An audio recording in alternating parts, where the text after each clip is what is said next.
আলাইকুম, welcome to my channel Rokeya বৃষ্টিতে। আজকে হচ্ছে শুক্রবার, আর তাই দেরি না করে দুপুরবেলা খাবার দাবার শেষ করে আমি আর আপনাদের ভাইয়া মিজান আমরা সবাই চলে গেলাম কেরানীগঞ্জ রেলওয়ে স্টেশন। এই স্টেশনে যাওয়ার জন্য আমার সেই চিরচেনা নার্সারি তেঘুরিয়া সেই রোড ধরেই আমাদের যেতে হবে। আপনারা যে যেখান থেকেই যাবেন অবশ্যই ঠিকানাটা ঠিক করে জেনে তারপরেই যাবেন। আমি আমার বাসা কেরানীগঞ্জ চুনকুটিয়া, সেখান থেকে আমি ডাইরেক্ট রিক্সা ভাড়া করে নেই। আমার বাসা থেকে স্টেশনের দূরত্ব হচ্ছে 30 মিনিট, আর আমি কিন্তু যথাসময়ে বাসা থেকে বের হয়েছি, একদমই পারফেক্ট টাইম। তাই আপনারাও দেরি না করে চলে আসুন ফ্যামিলিকে নিয়ে কোয়ালিটি টাইম স্পেন্ড করার জন্য। নার্সারি থেকে স্টেশন কিন্তু আরও অনেকখানি পথ বাকি, সেই আঁকা বাঁকা মিঠো পথ ধরে আমাদের যেতে হবে, আর সাথে কিন্তু আপনারা গ্রামীণ ভাইবসও পাবেন। আজ কিন্তু আকাশ তার নিজের রঙে সেজেছিল, খুব দেখতে সুন্দর লাগছে এবং এমন একটা টাইমে যেতেও খুব ভালো লাগছে। যারা পথ না চেনেন সেই পথ চেনার সবচেয়ে সহজ উপায় হচ্ছে তেঘুরিয়া উচ্চ বিদ্যালয়ে যাওয়ার পথে কিন্তু আমরা এমন অনেক কিছুই দেখতে পারবো। স্কুল, কলেজ, মাদ্রাসায় এবং সুন্দর সুন্দর গ্রিনারি রাস্তার দুই পাশেই আপনারা দেখতে পারবেন। খুব মনোরম পরিবেশ, ঘুরতে কিন্তু খুবই ভালো লাগে। আমি কিন্তু প্রথমেই বলে দিয়েছি এই স্টেশনে যাওয়ার পথে কিন্তু সারা পথ জুড়েই আপনারা পাবেন খুব সুন্দর সুন্দর ভিউ। আর আজকে কিন্তু আকাশটা খুব সুন্দরভাবে সেজে আছে, যা বলার বাহিরে। তাই আমিও দেরি না করে সেই পথ চলা শুরু থেকে শেষ অবধি আমিও সে ক্যামেরা বন্দি করে রাখলাম। অবশেষে চলে আসলাম আপনাদের সেই আকাঙ্ক্ষিত স্টেশনে।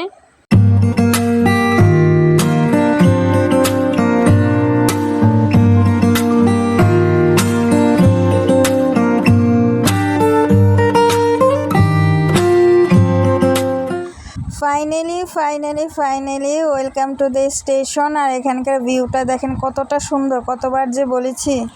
যতবার এর সৌন্দর্য দেখি ততবারই আমি মুগ্ধ হই, আমার চোখ জুড়িয়ে যায় এই সৌন্দর্য দেখে। আলহামদুলিল্লাহ, আল্লাহ তাআলা আমাদের জন্য কত সুন্দর নিয়ামত দিয়েছে।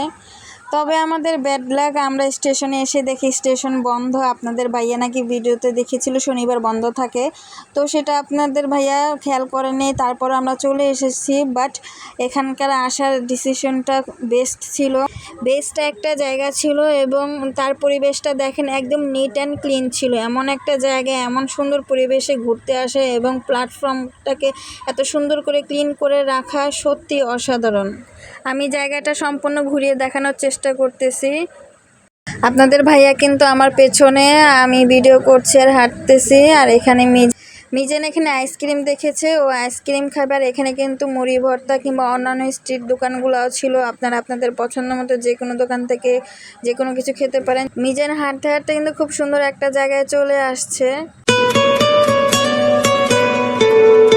এখানে মিজানের কিছু ভিডিও নিলাম। আমরা অনেকটা সময় সেখানে কাটাই আর খুব ভালো লাগে, এবং সবশেষে আবার আমাদের চলে যাওয়ার সময় চলে আসে, কিন্তু যেতে ইচ্ছে করছিল না। এখানকার পরিবেশটা আমার কাছে খুবই ভালো লাগছিল, যেটা আমি বারবারই বলতেছি।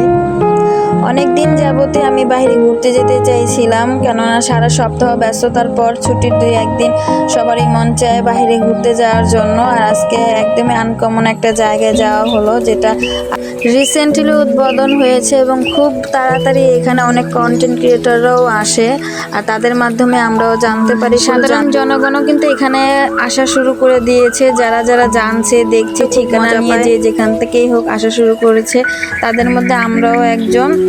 বেশ অনেকটা সময় কাটানোর পর অবশেষে আমাদের বিদায়ের ঘন্টা চলে আসলো, আমরাও চলে যাচ্ছি।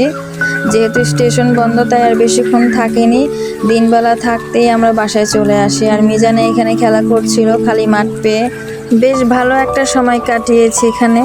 আর আমাদের এখন যাওয়ার পালা, আমরাও চলে যাচ্ছি। আপনারা অবশ্যই আসবেন এখানে। যাবার আগে ঠিকানাটা আবারও বলে যাই, আমি চুনকুটিয়া থেকে ডিরেক্ট রিক্সা নিয়ে তেঘুরিয়া স্ট্যান্ড বাজার স্টেশনের সামনে এসেছি। আপনারাও ঠিক এই ঠিকানাতেই আপনাদের গন্তব্যস্থানে আসতে পারবেন। আসসালামু আলাইকুম।